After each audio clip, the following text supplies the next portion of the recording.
relate, release.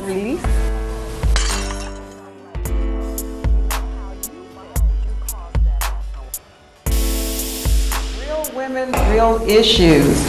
So I hope you're ready, because we are. All right, Josette, what's going on? I don't know, but I was listening to you talking. I just feel like that Mr. Magoo. It's a wonderful, not Mr. Magoo, but it's a wonderful day in the neighborhood. Oh anyway. my gosh. That would definitely be Mr. Rogers. Mr. Rogers, yeah, but you know, I'm telling my age, Mr. Magoo and Mr. Rogers. But, Yes, you are. You know, that's what you made me think of when you were doing the introduction. And it took everything for me to hold it and not sing it.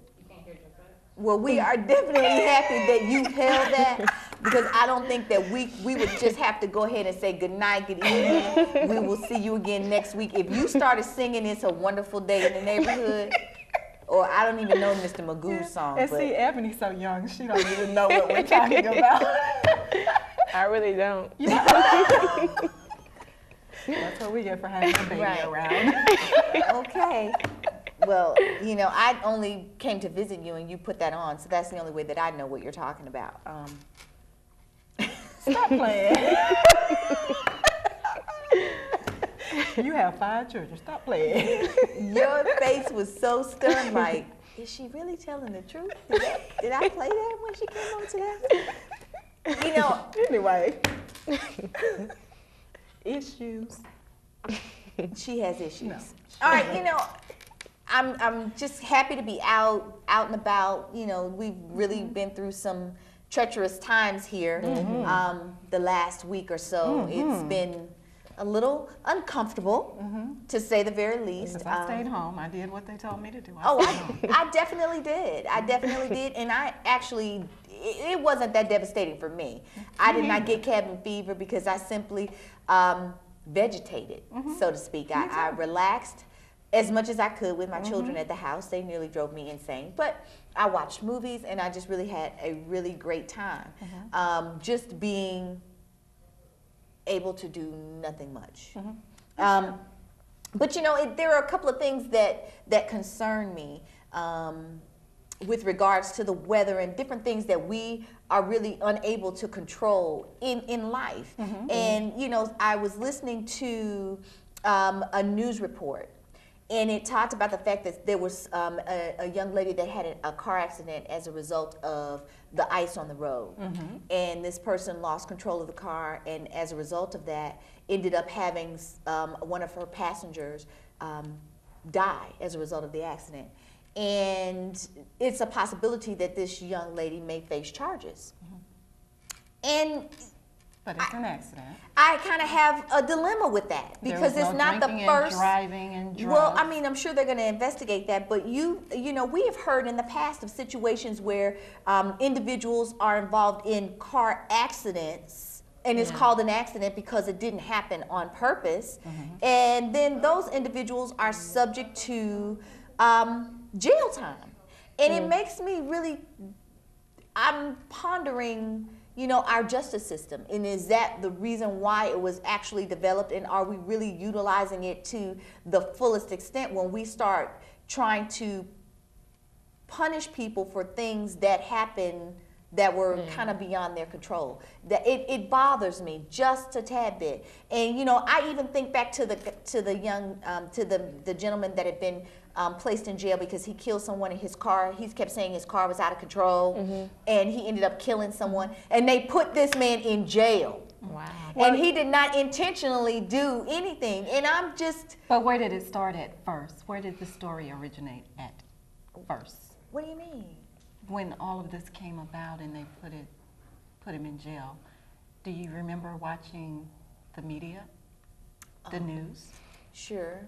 You know, and it was like judge, jury, you know, and then by the time it's in court, it's been dredged up enough that he had his trial in the media. But no, because when you start thinking about the justice system and the role of our you know, our judges, and sure, the attorneys play some part in that, but the judges are bound by our Constitution. They're required to uphold the law, so there has to be some precedent that has already been established legally to justify any sentencing that this individual may receive. And it does something to me because, you know, it's one thing to stand there with a gun at somebody and shoot them and say, "Oh, it was an accident." But it's a different thing to be operating a vehicle, and there are times where there are human errors, and then there are other forces of nature that cause or are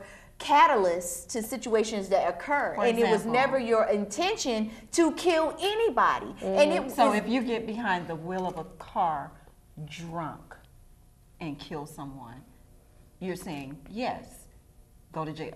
I'm saying that was, you know, but to be on ice and have an accident, or in the other situation, is it worth going to, is it a situation, a crime to where you go to jail? I don't think so. I just think that we all, Lord, you know, I'm praying for the safety of everyone.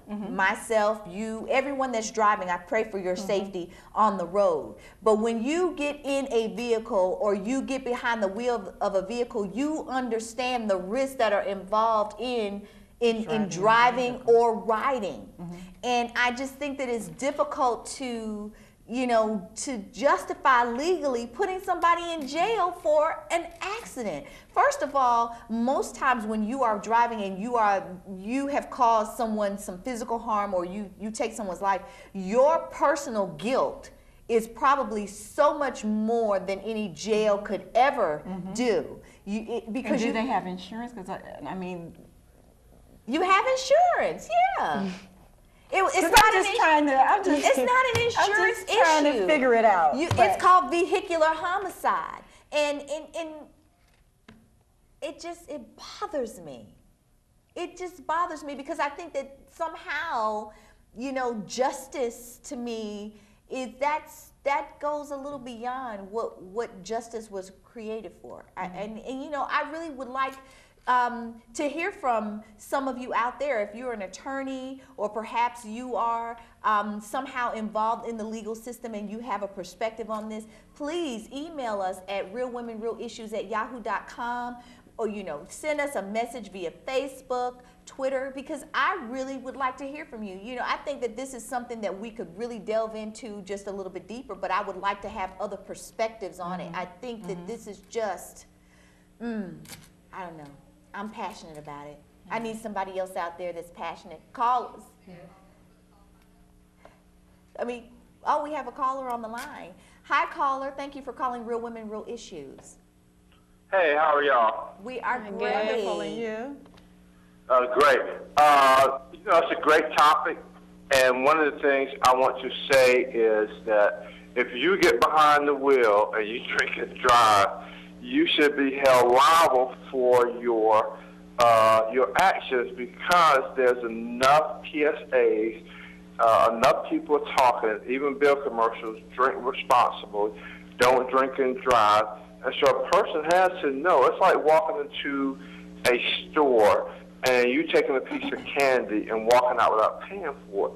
You know that that is wrong. So why are you going to walk in the store, take a piece of candy, and walk out without paying for it? So I think you use that in the same analogy. And if you're drinking and driving and you kill a family, you don't think that person should be held liable?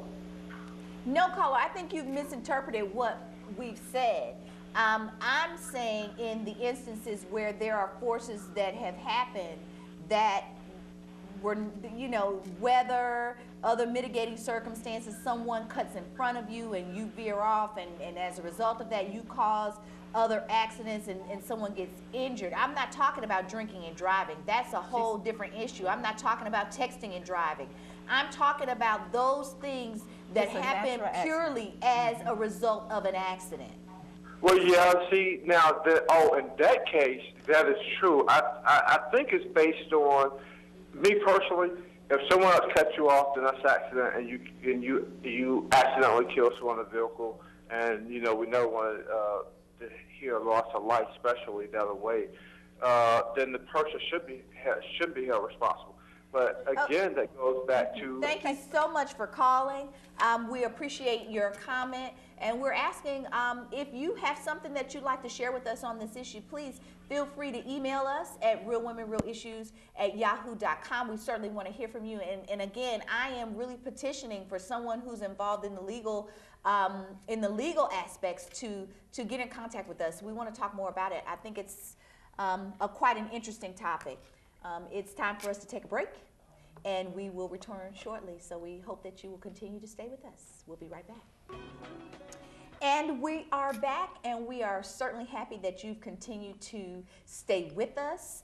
For those of you who are just tuning in, before we took a break, we were briefly talking about a few concerns about the justice system and whether vehicular homicide should be held against you if it is just truly, purely an accident beyond your control. And I have petitioned those of you out there who have legal knowledge to give us your comments, and perhaps we can have you come on the show. So please get in contact with us, again, at realwomenrealissues@yahoo.com.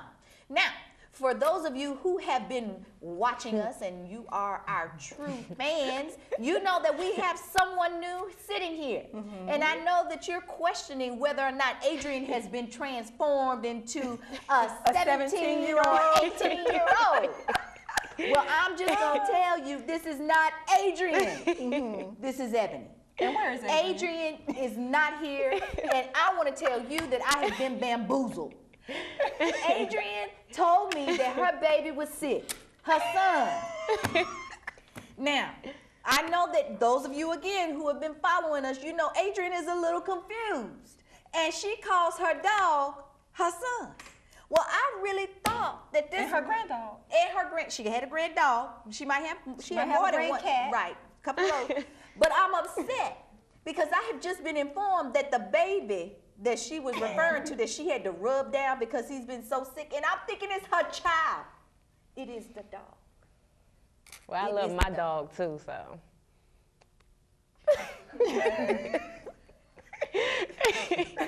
I'm not even going to comment.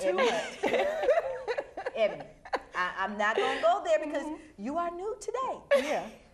But we need, y'all. Is it a dog or a... Like a puppy? dog? Yeah. Oh. I mean, would you miss work for the dog?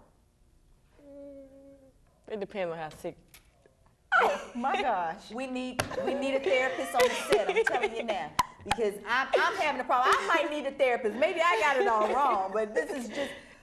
I'm confused. And see, now I feel bad because Tim is sick, and I used to always tell Tim he needs a psychiatrist. No, Tim don't need the psychiatrist. It's the other grown, real people that need the therapy. No, yeah. They made the dog crazy. He barks every time you leave. Okay, but I can't believe it's a dog. The dog can't control certain things that they have, but when you start talking about grown people calling in sick, You really I thought won't it was a be baby? in today because my Did you really child think that? is sick. I'm thinking that it's a real child. Maybe I'm the crazy one because I got it out of perspective. I don't know. It's Tim. Let me move on. I can't even focus on this. Timothy Couther. I'm gonna need y'all to calm down. Don't even give that dog We a hope real. you feel better, Tim. And then she giving shout outs. Now, see, we're going to have you evaluated. She giving shout outs to the dog. Like the dog can watching the TV and don't know sometimes because you'll that say his name. something and he'll go, "Rrr," like he's answering your question. But why would you be talking to the dog? See? Okay. You know, if you say, move, Tim, or you're not going to get my food, Tim, he'll go, "Rrr." I'm not fooling you. We have a call on the line, and then she's doing dog talk. Thank you, caller, for calling Real Women, Real Issues. Hi, my name is Angela, and I really do think that people take loving their pets too far, and it's hilarious. Well, thank you, Angela, because I know that there's someone else out there that agrees with me. I don't want to be blacklisted. I don't dislike animals. I don't, but because I had the turtle. And that was good, and I would get up. Fish. I had a turtle, and I was demanding that they did, you know, that they would do things for the turtle. And But I mean, rabbit. it wasn't to the point where I would call in because the turtle was acting just a little strange. I just wouldn't go that far. So, you know, I don't personally know. think that people Thank you so much, Angela, for calling with that comment.